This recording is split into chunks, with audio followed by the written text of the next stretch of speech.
Indeed, it's a great pleasure to be here, and I will not stay, as Bernd say, strike is a national sport in France, and consequently, I will not mix the game.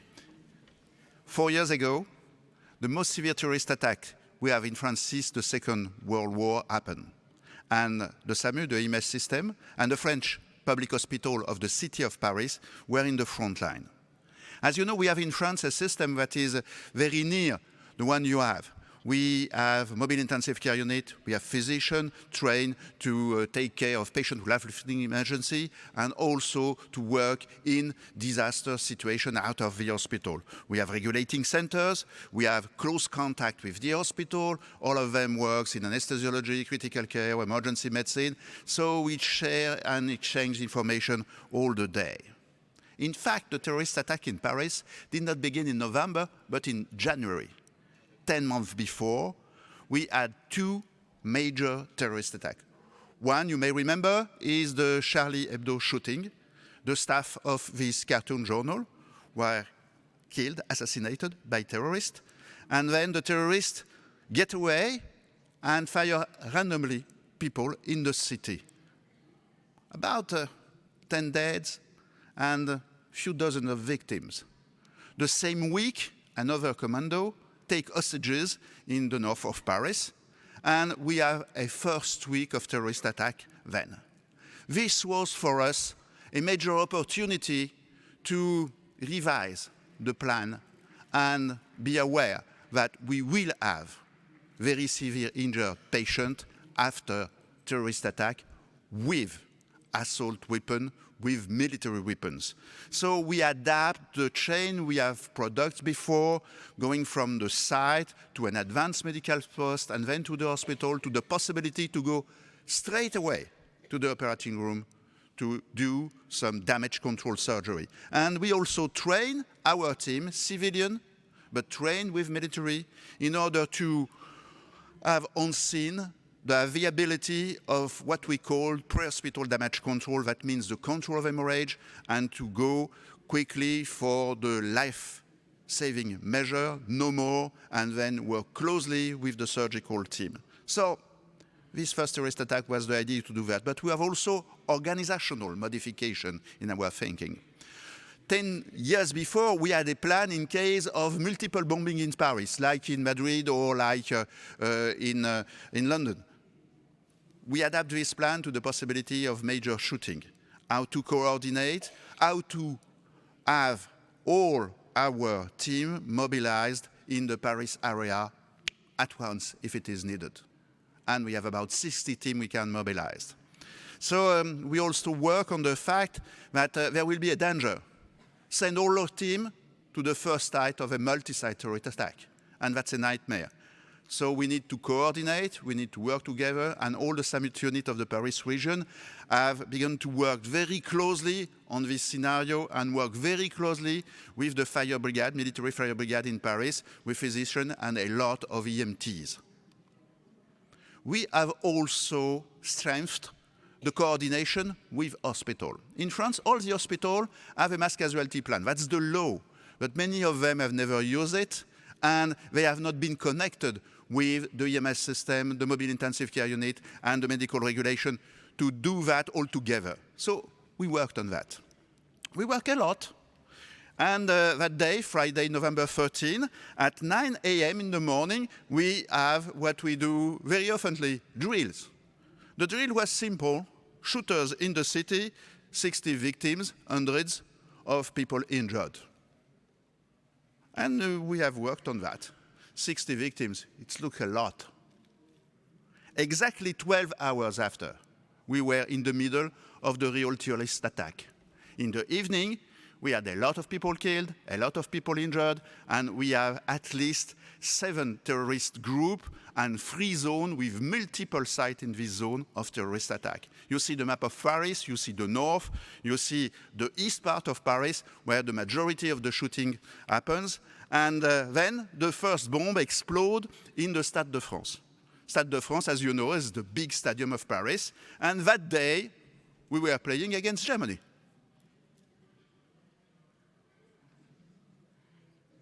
This terrorist attack was a failure. During the game, a bomb exploded outside the stadium. In fact, the tourists were late. They have no ticket, they arrived too late, traffic jam, and then they cannot enter. And the decision then was, if something explodes out of a stadium, everybody stay in, police and army will protect the stadium. And consequently, the three terrorists explode their kamikaze bombing out of the place where it was overcrowded, and consequently do very little injured people as compared to what it may have been in a stadium like that. First terrorist attack, failure. Unfortunately, there was also a diversion in Paris. And this diversion was in fact a major attack for us. It was the shootings at the cafe terraces in the center of Paris. And you see the ambulance, multiple shooting on the pavement, corpses everywhere, teams in the middle of the shooting with army, police and fire brigade mix. Some of these shootings happen very near hospital. Here you see Rue Bichat, which is just in front of an hospital, Saint-Louis, which is world famous in terms of oncology and hematology. But there is an emergency room, there is physician and there is surgeon, and they have done their best. They have taken the patient on their back, put them inside the hospital, and begun to treat them and do the white plan, as it was written in the book.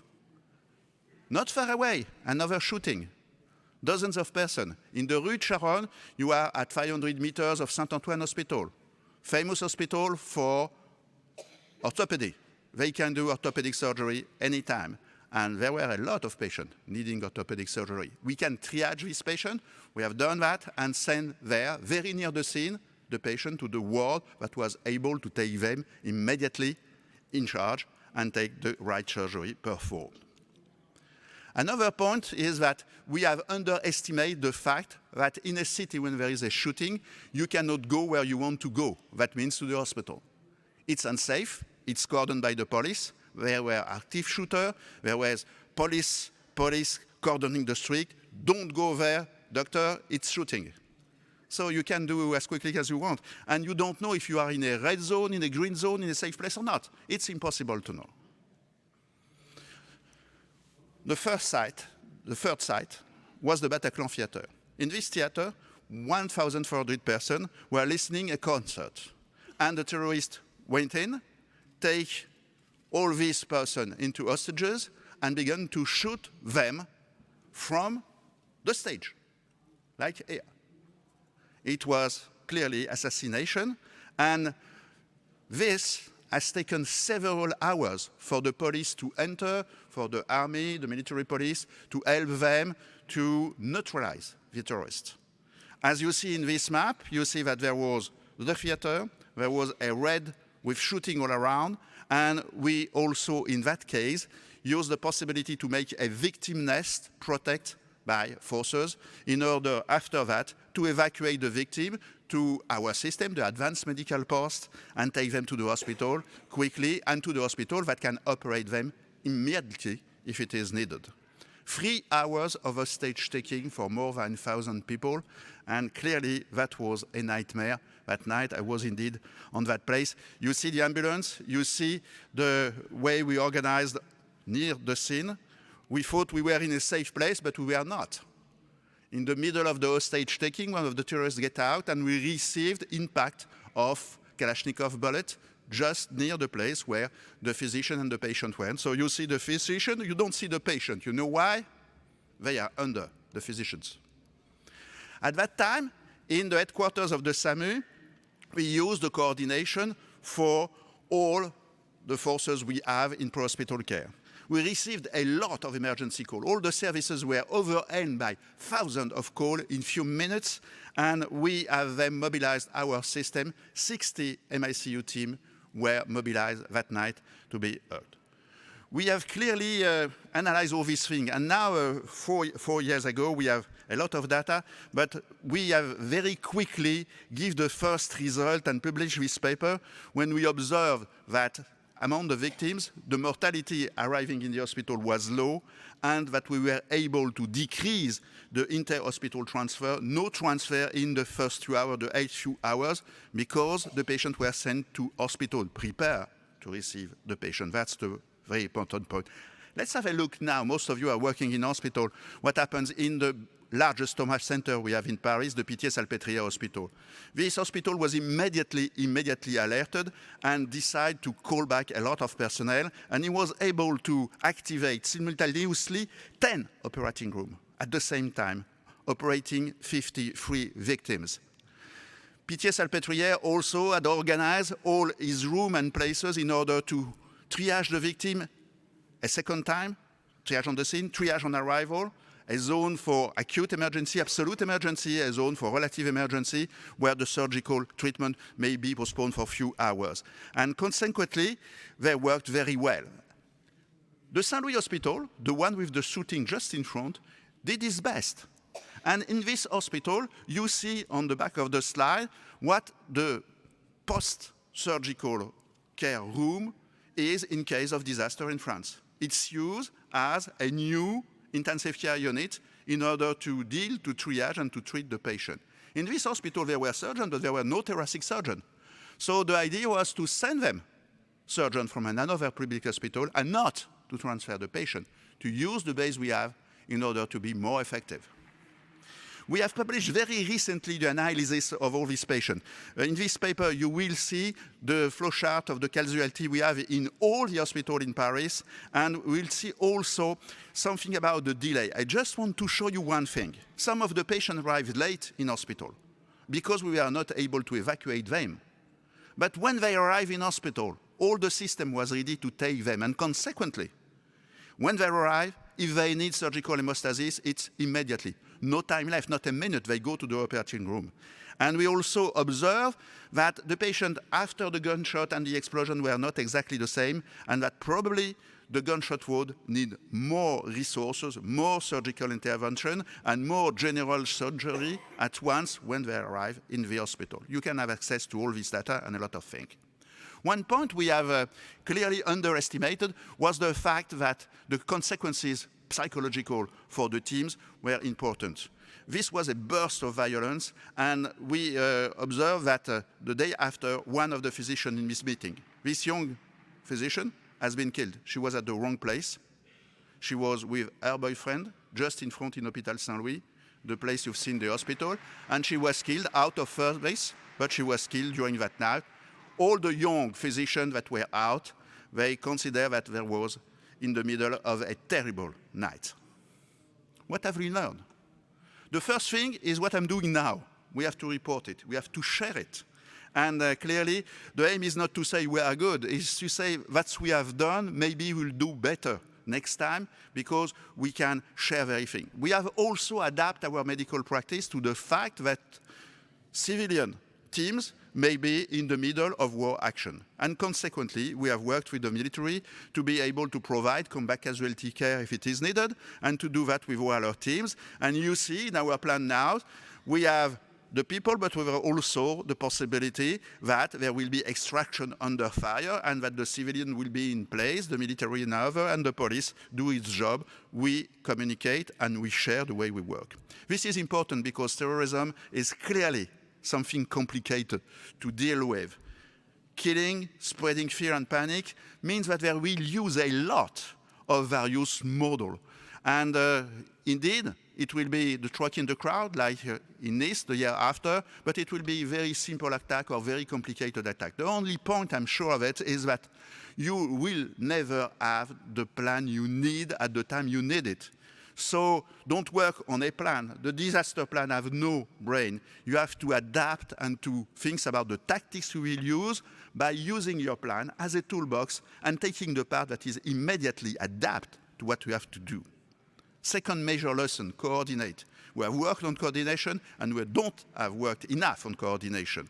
And we have changed the French law in possibility to coordinate all the means from the city, the capital, to all the region. That's very important also. And the fact that on a scene, there will be a lot of teams of different origin, several police services, army, EMS, police from judicial affairs, and rescue operation all together. If you have not worked with them, it will never work the day we never. So that means we have to train. I remind you that the US, they say we train like we fight, and we fight like we train. That's exactly true. So we have changed the training, we adapt new drills. We have also worked on new drills and mass shooting in public places with civilians. We have also worked with the police and the forces. And we have also worked on very simple drills. And I take the opportunity to show you that with a Playmobil box, you can simulate a mass casualties in your hospital.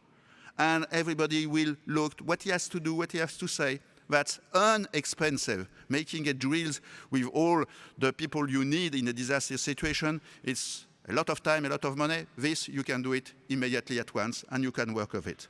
We have published also recommendations. We have training programs, and we have trained all the physicians, including the student. And this is, in my university, the course for terrorist attack this year. You see, it's full up. They are interested. Next and last point will be anticipation. We have to anticipate, and the word is we have to prepare to be surprised. That's all. New scenario. New scenario in the world. If you see one in another place, can you do it? You have to. Terrorist hijacking of an ambulance and exploding in the middle of an hospital. It has been done in other places. That's why in France now, in terms of terrorist attack, if there is one terrorist attack, all the trauma center will be protected immediately by the army, like in places where they are at war. We have also the pediatric mass casualties. In the Nice terrorist attack, there were a lot of children. This is a nightmare in terms of organization of care, and if you have not trained, it's really very difficult to handle. Chemical attack indeed. From January 2015, 21 terrorist attacks in France. It's the worst thing that happens in our country since the Second World War. So we have to look at our resilience and to participate as physicians to it. And this, what does it mean? It means that if we are able to maintain the quality of care, when the action is clearly aiming disorganization, panic, fear, we are clearly striking the terrorist in the target they wanted to have. If you transform your public not to a soft target, but to people that can react effectively, that will also be the best way to oppose to the terrorist action. So we have tried to train the population, awareness, training, what you do if you are under attack in many places. It's not finished. It's a long, long, long work, but it's very important. And my conclusion is simple. We have to be adaptable. We have to train and train again. We have to not to be afraid of new strategy. And clearly, if we do all that, we may be resilient and we may share our experience with you. Thank you for your attention.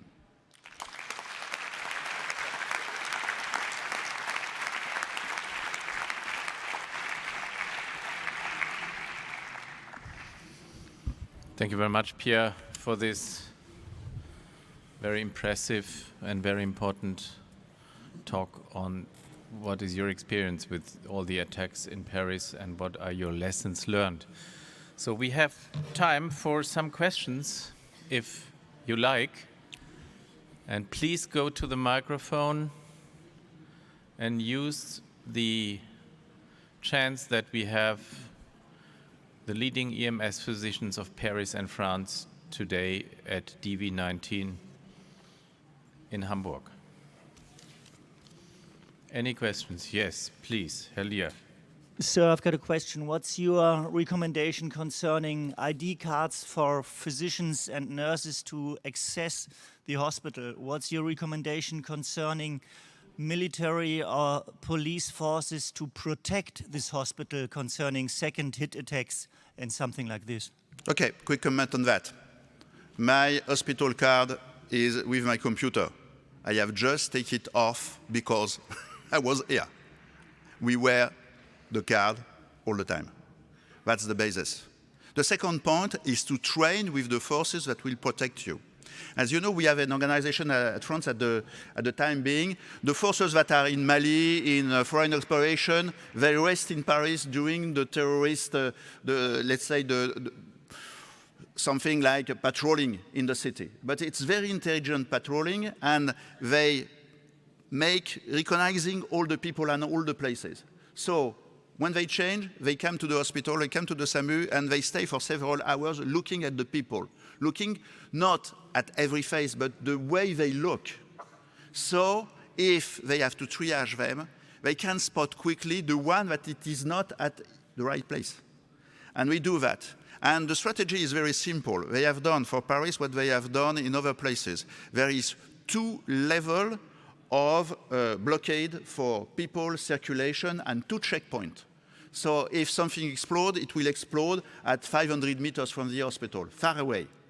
And if somebody goes through, there will be another checkpoint to block it. So you wear your card, they know your face, you look what you are, that means a physician and nurse going to work, and we also put in this situation 1 of 2 persons from the hospital administration that are able to say this one yes, and it's not a stolen card or something like that. So it's really part of the job. It's an important issue. We have discussions on that also in Germany. And if I understood it right, is that nationwide in France that you have this protection of the hospitals in case of terrorist attack? Yes, the idea is all the time, the sentinel is the way we call these services, is patrolling. It's random patrol, we never know where they are. And they have a computer that is doing that for that on a national basis. So they do that. And if there is in one place a terrorist attack, immediately they switch to an upper level, and the upper level is protecting first the trauma centers, because the trauma centers will receive the patient, most of the patient, and second to protect the all other hospitals. Okay, thank you very much. Other further questions or comments? Another thing what I have learned in one of your previous talks is that at least in Paris, and maybe it's only in Paris, all the firemen are armed. That was a good thing during the terrorist attacks, because then you had some areas where you were really protected because they had weapons in their fire stations. Is my remembering right? Yes, you're right. It's very special. The Paris Fire Brigade is military. It's like in Berlin, I think. And the Paris Fire Brigade has few people that still have arms. And consequently, during that night, they deal with the people that were not injured, but that were psychologically shocked, and they were also half naked because they have been searched by the police very quickly, and they don't know where to go, they are lost their phone, and so on. So if you send these people to the hospital, you create a lot of mess in the hospital. You jam the emergency room and the trauma room because they are in the middle of that. So we decide to take them to the fire station and put in front of the fire station firemen armed in order to make them feel we are protected and we are in a safe place. Thank you very much, Pierre. Maybe another question from my side, or maybe, I don't know whether you have a question. What are the most important things that have been changed since all these attacks in your system, and what have you further developed in your system? I mean, and I also remember that it was really a lucky thing that you has had this drill, diese Übung on the same day in the morning, and in the evening, more or less, something that you have trained really happened. In fact, it's I don't know if it is lucky, but it's the fact that we are training. And when we train, it may happen the day you are training. It's also the fact that people were mobilized. So to answer precisely to your question, I think that the most important point is that we are now aware it may happen. And it will continue to happen. It's not finished. Unfortunately, it's not finished. So we don't say, we've been through and that's over. That's the base point. The second point is that we have not the truth, but somebody and us, we have a part of the truth. If we can share the truth, we can build something strong, and we can create the answer that is adapted even to the worst situation you may encounter. Okay, thank you very much. I'm again looking around. This is a unique chance to ask questions to one of the, unfortunately, most experienced doctors in the world with this kind of attacks. So if there are no further questions, Pierre, I would like to leave the last words to you. What would you like to tell us before you are going back to Paris and to France? I will say first that it was a great pleasure to be here. But in terms of medical appreciation, I know that you have been also stricken by a lot of terrorist attacks, bigger and smaller.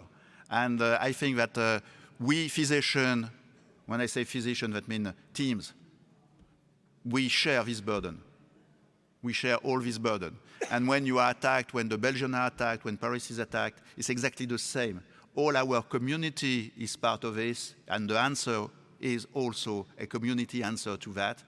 Every time we have something that happens, we try to improve it, to share this improvement, and we raise progressively the level in order to save more life. Merci beaucoup, monsieur.